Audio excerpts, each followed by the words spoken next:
Michigan State senior forward Michael Ferrantino is tied for the team lead with 14 points. He joins us now from our campus studio in East Lansing. Michael, I know that 5-10-2 is not the start that you guys envisioned. As a team captain, what's been your message to the guys inside the locker room? I think for the most part it's just to get back to having fun. I think we got a little frustrated there and started complicating the game a little bit more than we needed to. And so for us, it's just about getting back to having fun and playing loose and enjoying it. On the surface, it's just one win in the last 9, but you dig a bit deeper, several close losses, and 7 of those 9 games against ranked opponents. How close do you feel like this team is to turning the corner? Yeah, I think we're real close, and I think that's part of what makes it really frustrating too. Is we see we're in games and we're playing a really tough schedule against good teams, and so you can take a little bit of satisfaction that we're playing good teams, but at the same time you got to get some results to kind of ease that frustration a little bit as well. As a program, last few years built on defense and solid goaltending, but 38 goals allowed during this 9-game stretch. So defensively, what do you guys need to fix? We just need to take away their time and space. I think, kind of gotten away from our game a little bit and giving guys a little bit too much time and letting guys get to our net a little too easy. So I think, we'll put some emphasis on it this week, going into Northeastern and, get back to playing some tight defense.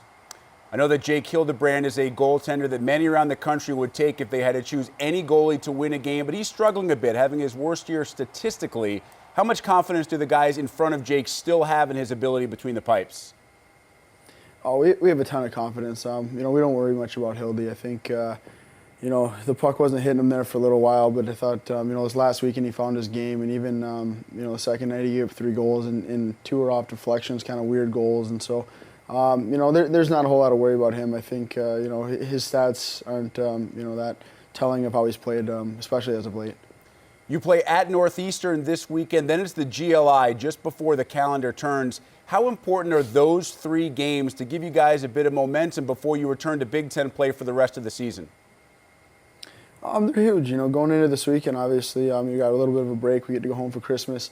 So, win this weekend will allow us to, go into that feeling good about ourselves and feeling better about, what's happened and kind of righting the ship a little bit before break. And then obviously the GLI is always a lot of fun. We get to go play at Joe Louis, and we play Michigan Tech first, and then there's a chance we'll play Michigan, which is always a lot of fun. So that's a tournament that we all get up for, and one that's really fun to play in. Talk to me a little bit more about the GLI, because the faces are so familiar, whether it's Michigan, whether it's Tech. I mean, these are teams that you guys not only see at other points during the regular season, but also guys that a lot of you grew up playing with or playing against. Yeah, definitely. Especially, I think I know, guys on all 4 teams. Michigan, Tech, and Northern this year, and we've already played Tech twice this year. So, it'll be interesting to go play them again and get a little bit of revenge. We let some late leads slip away, and then obviously Michigan. There's a lot of Michigan guys on both teams, and you grew up playing with and against, a lot of them. So it makes it that much more fun and that much more intense because bragging rights between friends are on the line too. Mike, there's no doubt last few years, you guys played your best hockey in February and in early March, all the way last year from the middle of the pack to gaining that first-round bye at the Big Ten tournament. How much do you look back on what you were able to do late in the season the last 2 years and try to apply that to this season?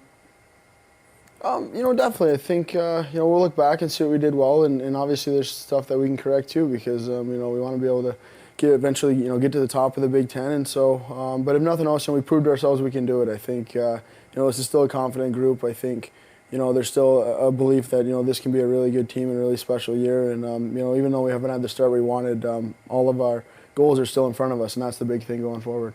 Before I let you go, one of the most popular stories we did at any point last year throughout the hockey season was your cooking show that you did in East Lansing. And if I'm not mistaken, I believe your team may have won that competition. So I want to know, what culinary growth have you and your teammates shown since then?